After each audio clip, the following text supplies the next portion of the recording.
El gato negro, de Edgar Allan Poe. No espero ni pido que alguien crea en el extraño, aunque simple relato que me dispongo a escribir. Loco estaría si lo esperara, cuando mis sentidos rechazan su propia evidencia. Pero no estoy loco, y sé muy bien que esto no es un sueño.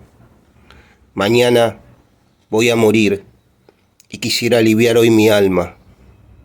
Mi propósito inmediato consiste en poner de manifiesto, simple, sucintamente y sin comentarios, una serie de episodios domésticos. Las consecuencias de esos episodios me han aterrorizado, me han torturado y por fin me han destruido. Pero no intentaré explicarlos. Si para mí han sido horribles, para otros resultarán menos espantosos que barrocos. Más adelante, tal vez, aparecerá alguien cuya inteligencia reduzca mis fantasmas a lugares comunes. Una inteligencia más serena, más lógica y mucho menos excitable que la mía, capaz de ver en las circunstancias que temerosamente describiré una vulgar sucesión de causas y efectos naturales. Desde la infancia me destaqué por la docilidad y bondad de mi carácter. La ternura que abrigaba mi corazón era tan grande que llegaba a convertirme en objeto de burla para mis compañeros. Me gustaban especialmente los animales, y mis padres me permitían tener una gran variedad. Pasaba a su lado la mayor parte del tiempo, y jamás me sentía más feliz que cuando les daba de comer y los acariciaba. Este rasgo de mi carácter creció conmigo, y cuando llegué a la virilidad, se convirtió en una de mis principales fuentes de placer. Aquellos que alguna vez han experimentado cariño hacia un perro fiel y sagaz, no necesitan que me molesten explicarles la naturaleza o la intensidad de la retribución que recibía. Hay algo en el generoso y abnegado amor de un animal que llega directamente al corazón de aquel que con frecuencia ha probado la falsa amistad y la frágil fidelidad del hombre. Me casé joven y tuve la alegría de que mi esposa compartiera mis preferencias. Al observar mi gusto por los animales domésticos, no perdía oportunidad de procurarme los más agradables de entre ellos. Teníamos pájaros, peces de colores, un hermoso perro, conejos, un monito y un gato. Este último era un animal de notable tamaño y hermosura, completamente negro y de una sagacidad asombrosa. Al referirse a su inteligencia, mi mujer, que en el fondo era no poco supersticiosa, aludía con frecuencia a la antigua creencia popular de que todos los gatos negros son brujas metamorfoseadas. No quiero decir que lo creyera seriamente, y solo menciono la cosa porque acabo de recordarla. Plutón, tal era el nombre del gato, se había convertido en mi favorito y mi camarada. Solo yo le daba de comer y él me seguía por todas partes en casa. Me costaba mucho impedir que anduviera tras de mí en la calle. Nuestra amistad duró así varios años, en el curso de los cuales, enrojezco al confesarlo, mi temperamento y mi carácter se alteraron radicalmente por culpa del demonio. Intemperancia. Día a día me fui volviendo más melancólico, irritable e indiferente hacia los sentimientos ajenos. Llegué incluso a hablar descomedidamente a mi mujer y terminé por infligirle violencias personales. Mis favoritos, claro está, sintieron igualmente el cambio de mi carácter. No solo los descuidaba, sino que llegué a hacerles daño. Hacia Plutón, sin embargo, conservé suficiente consideración como para abstenerme de maltratarlo, cosa que hacía con los conejos, el mono y hasta el perro, cuando por casualidad o movidos por el afecto se cruzaban en mi camino. Mi enfermedad, empero, se agravaba, pues ¿qué enfermedad es comparable al alcohol? Y finalmente el mismo Plutón, que ya estaba viejo y por tanto algo enojadizo, empezó a sufrir las consecuencias de mi mal humor. Una noche, en que volví a casa completamente embriagado, después de una de mis correrías por la ciudad, me pareció que el gato evitaba mi presencia. Lo alcé en brazos, pero asustado por mi violencia, me mordió ligeramente en la mano. Al punto se apoderó de mí una furia demoníaca y ya no supe lo que hacía. Fue como si la raíz de mi alma se separara de golpe de mi cuerpo. Una maldad más que diabólica, alimentada por la ginebra, estremeció cada fibra de mi ser. Sacando del bolsillo del chaleco un cortaplumas, lo abrí, mientras sujetaba al pobre animal por el pescuezo, y deliberadamente le hice saltar un ojo. Enrojezco, me abrazo, tiemblo mientras escribo tan condenable atrocidad. Cuando la razón retornó con la mañana, cuando hube disipado en el sueño los vapores de la orgía nocturna, sentí que el horror se mezclaba con el remordimiento ante el crimen cometido. Pero mi sentimiento era débil y ambiguo, no alcanzaba a interesar al alma. Una vez más me hundí en los excesos y muy pronto ahogué en vino los recuerdos de lo sucedido. El gato, entretanto, mejoraba poco a poco. Cierto que la órbita donde faltaba el ojo presentaba un horrible aspecto, pero el animal no parecía sufrir ya. Se paseaba como de costumbre por la casa, aunque, como es de imaginar, huía aterrorizado al verme. Me quedaba aún bastante de mi antigua manera de ser para sentirme agraviado por la evidente antipatía de un animal que alguna vez me había querido tanto. Pero ese sentimiento no tardó en ceder paso a la irritación. Y entonces, para mi caída final, fue irrevocable. Se presentó el espíritu de la perversidad. La filosofía no tiene en cuenta este espíritu, y sin embargo, tan seguro estoy de que mi alma existe como de que la perversidad es uno de los impulsos primordiales del corazón humano, una de las facultades primarias indivisibles, uno de esos sentimientos que dirigen el carácter del hombre. ¿Quién no se ha sorprendido a sí mismo 100 veces en momentos en que cometía una acción tonta o malvada por la simple razón de que no debía cometerla? ¿No hay en nosotros una tendencia permanente que enfrenta descaradamente al buen sentido, una tendencia a transgredir lo que constituye la ley por el solo hecho de serlo?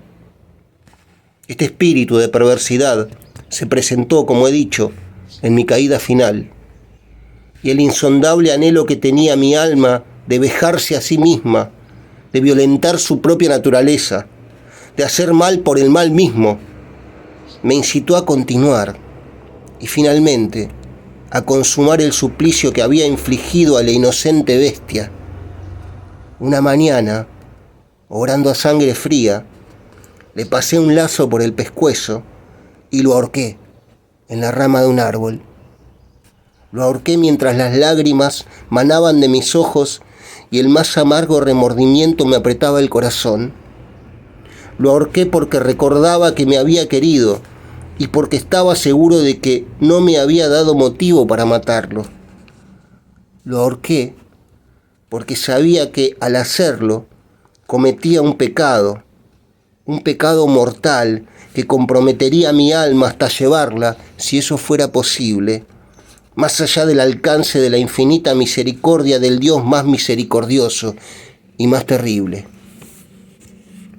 La noche de aquel mismo día en que cometí tan cruel acción, me despertaron gritos de ¡incendio! Las cortinas de mi cama eran una llama viva y toda la casa estaba ardiendo. Con gran dificultad pudimos escapar de la conflagración, mi mujer, un sirviente y yo. Todo quedó destruido. Mis bienes terrenales se perdieron y desde ese momento tuve que resignarme a la desesperanza. No incurriré en la debilidad de establecer una relación de causa y efecto entre el desastre y mi criminal acción, pero estoy detallando una cadena de hechos y no quiero dejar ningún eslabón incompleto. Al día siguiente del incendio acudí a visitar las ruinas. Salvo una, las paredes se habían desplomado. La que quedaba en pie era un tabique divisorio de poco espesor, situado en el centro de la casa y contra el cual se apoyaba antes la cabecera de mi lecho. El enlucido había quedado a salvo de la acción del fuego, cosa que atribuía a su reciente aplicación. Una densa muchedumbre habíase reunido frente a la pared y varias personas parecían examinar parte de la misma con gran atención y detalle. Las palabras extraño, curioso y otras similares excitaron mi curiosidad. Al aproximarme, vi que en la blanca superficie, grabada como un bajorrelieve, aparecía la imagen de un gigantesco gato. El contorno tenía una nitidez verdaderamente maravillosa. Había una soga alrededor del pescuezo del animal. Al descubrir esta aparición, ya que no podía considerarla otra cosa, me sentí dominado por el asombro y el terror. Pero la reflexión vino luego en mi ayuda. Recordé que había ahorcado al gato en el jardín contiguo a la casa. Al producirse la alarma de incendio, la multitud había invadido inmediatamente el jardín. Alguien debió de cortar la soga y tirar al gato en mi habitación por la ventana abierta. Sin duda, habían tratado de despertarme de esa forma. Probablemente la caída de las paredes comprimió a la víctima de mi crueldad contra el enlucido recién aplicado, cuya cal, junto con la acción de las llamas y el amoníaco del cadáver, produjo la imagen que acababa de ver. Si bien en esta forma quedó satisfecha mi razón, ya que no mi conciencia, sobre el extraño episodio, lo ocurrido impresionó profundamente mi imaginación.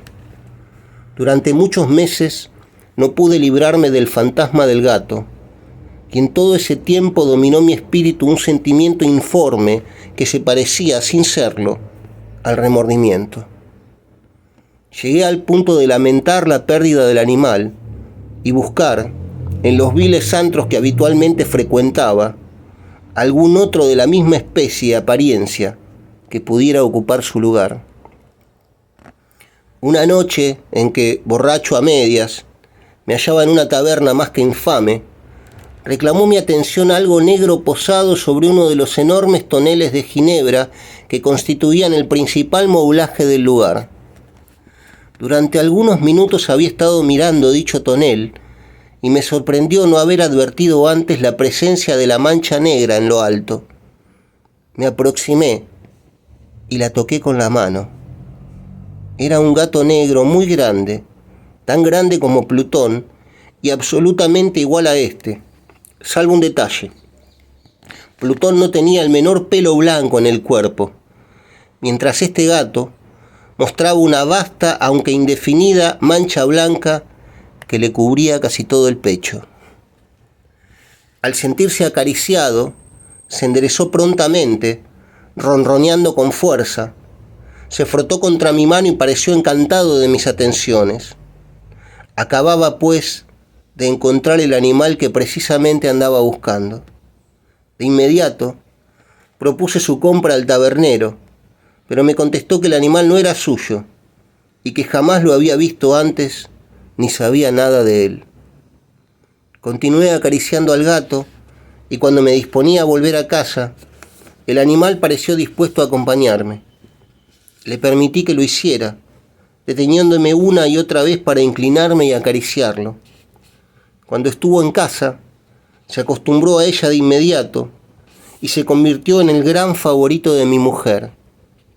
Por mi parte, pronto sentí nacer en mí una antipatía hacia aquel animal.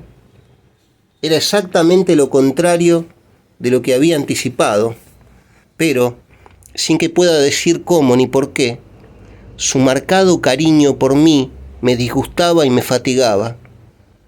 Gradualmente, el sentimiento de disgusto y fatiga creció hasta alcanzar la amargura del odio. Evitaba encontrarme con el animal. Un resto de vergüenza y el recuerdo de mi crueldad de antaño me vedaban maltratarlo. Durante algunas semanas me abstuve de pegarle o de hacerle víctima de cualquier violencia, pero gradualmente, muy gradualmente, Llegué a mirarlo con inexpresable odio y a huir en silencio de su detestable presencia, como si fuera una emanación de la peste. Lo que sin duda contribuyó a aumentar mi odio fue descubrir, a la mañana siguiente de haberlo traído a casa, que aquel gato, igual que Plutón, era tuerto.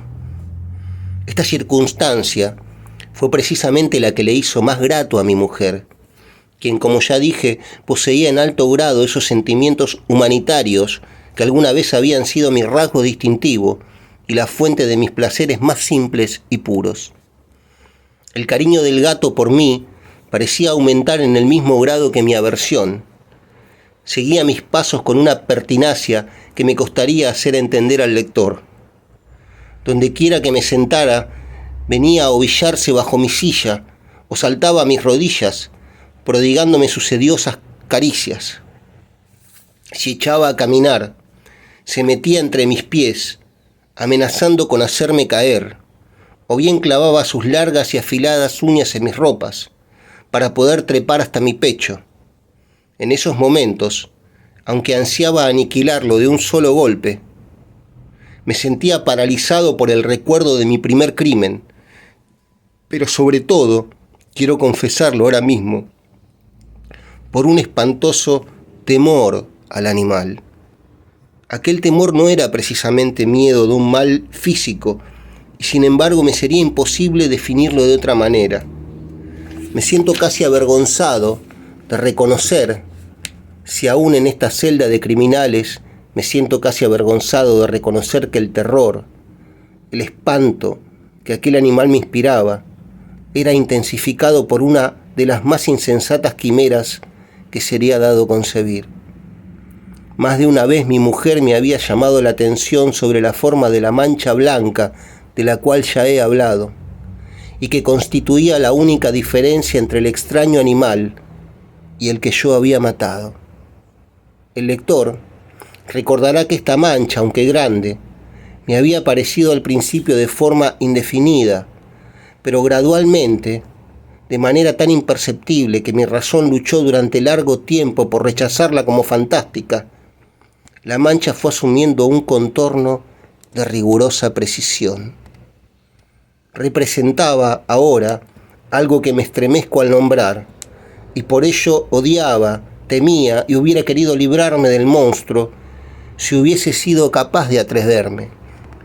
Representaba, digo, la imagen de una cosa atroz, siniestra, la imagen del patíbulo.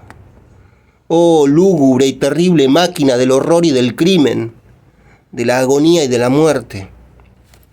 Me sentí entonces más miserable que todas las miserias humanas. Pensar que una bestia, cuyo semejante había yo destruido desdeñosamente, una bestia, era capaz de producir tan insoportable angustia en un hombre creado a imagen y semejanza de Dios. Ay, ni de día ni de noche pude ya gozar de la bendición del reposo. De día, aquella criatura no me dejaba un instante solo. De noche, despertaba hora a hora de los más horrorosos sueños, para sentir el ardiente aliento de la cosa en mi rostro y su terrible peso, pesadilla encarnada de la que no me era posible desprenderme, apoyado eternamente sobre mi corazón. Bajo el agobio de tormentos semejantes, sucumbió en mí lo poco que me quedaba de bueno. Solo los malos pensamientos disfrutaban ya de mi intimidad, los más tenebrosos, los más perversos pensamientos. La melancolía habitual de mi humor creció hasta convertirse en aborrecimiento de todo lo que me rodeaba y de la entera humanidad. Y mi pobre mujer, que de nada se quejaba, llegó a ser la habitual y paciente víctima de los repentinos y frecuentes arrebatos de ciega cólera a que me abandonaba. Cierto día, para cumplir una tarea doméstica, me acompañó al sótano de la vieja casa donde nuestra pobreza nos obligaba a vivir. El gato me siguió mientras bajaba la empinada escalera y estuvo a punto de tirarme cabeza abajo, lo cual me exasperó hasta la locura. Alzando un hacha y olvidando en mi rabia los pueriles temores que hasta entonces habían detenido mi mano, descargué un golpe que hubiera matado instantáneamente al animal de haberlo alcanzado. Pero la mano de mi mujer detuvo su trayectoria. Entonces, llevado por su intervención a una rabia más que demoníaca, me zafé de su abrazo y le hundí el hacha en la cabeza. Sin un solo quejido, cayó muerta a mis pies. Cumplido este espantoso asesinato, me entregué al punto y con toda sangre fría a la tarea de ocultar el cadáver. Sabía que era imposible sacarlo de casa, tanto de día como de noche, sin correr el riesgo de que algún vecino me observara. Diversos proyectos cruzaron mi mente. Por un momento pensé en descuartizar el cuerpo y quemar los pedazos. Luego se me ocurrió cavar una tumba en el piso del sótano. Pensé también si no convenía arrojar el cuerpo al pozo del patio o meterlo en un cajón, como si se tratara de una mercadería común, y llamar a un mozo de cordel para que lo retirara de casa. Pero al fin di con lo que me pareció el mejor expediente y decidí emparedar el cadáver en el sótano, tal como se dice que los monjes de la Edad Media emparedaban a sus víctimas. El sótano se adaptaba bien a este propósito. Sus muros eran de material poco resistente y estaban recién revocados con un mortero ordinario, que la humedad de la atmósfera no había dejado endurecer. Además, en una de las paredes se veía la saliencia de una falsa chimenea, la cual había sido rellenada y tratada de manera semejante al resto del sótano. Sin lugar a dudas, sería muy fácil sacar los ladrillos en esa parte, introducir el cadáver y tapar el agujero como antes, de manera que ninguna mirada pudiese descubrir algo sospechoso. No me equivocaba en mis cálculos. Fácilmente saqué los ladrillos con ayuda de una palanca y luego de colocar cuidadosamente el cuerpo contra la pared interna, lo mantuve en esa posición mientras aplicaba de nuevo la mampostería en su forma original. Después de procurarme argamasa, arena y cerda, preparé un enlucido que no se distinguía del anterior y revoqué cuidadosamente el nuevo enladrillado.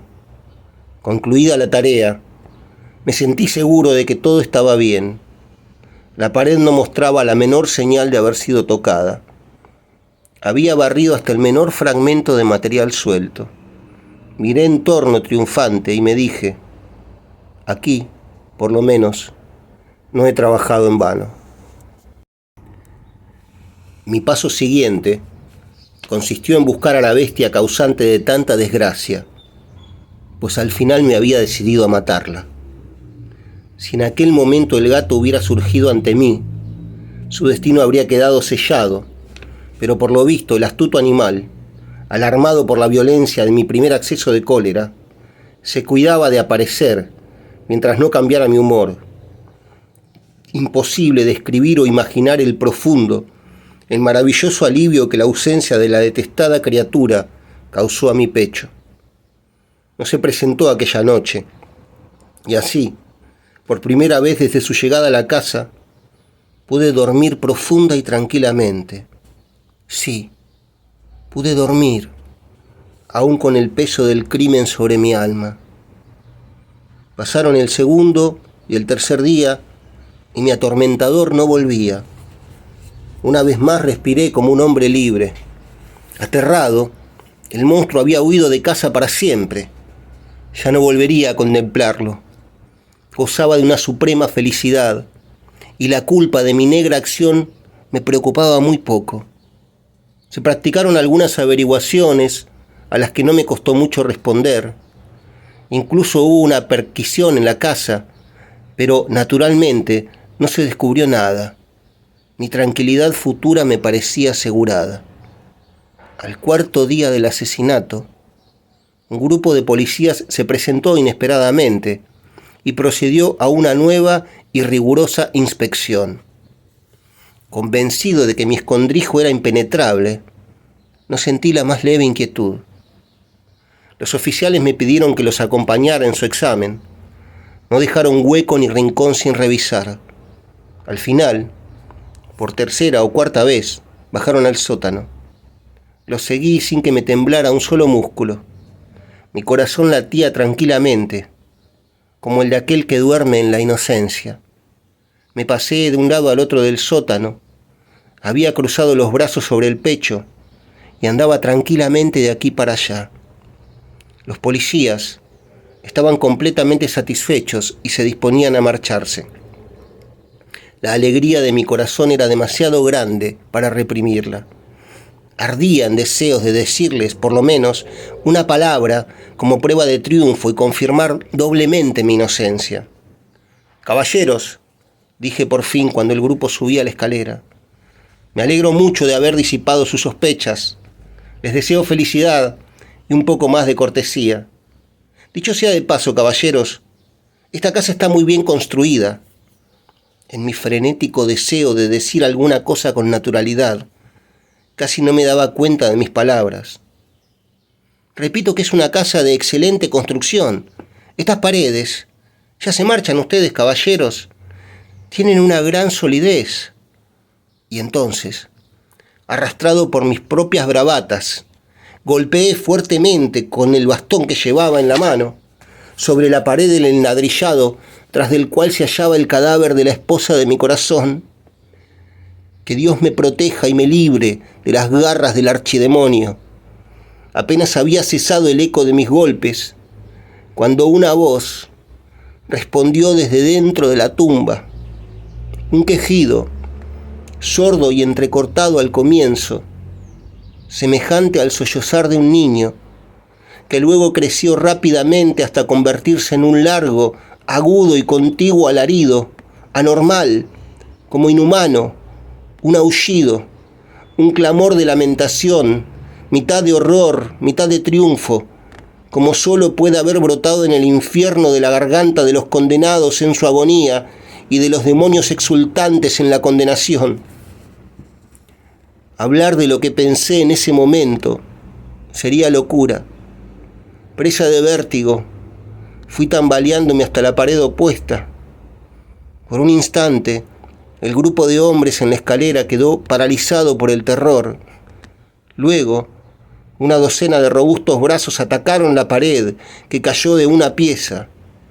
El cadáver, ya muy corrompido y manchado de sangre coagulada, apareció de pie ante los ojos de los espectadores. Sobre su cabeza, con la roja boca abierta y el único ojo como de fuego, estaba agazapada la horrible bestia cuya astucia me había inducido al asesinato y cuya voz delatora me entregaba al verdugo. Había emparedado al monstruo en la tumba.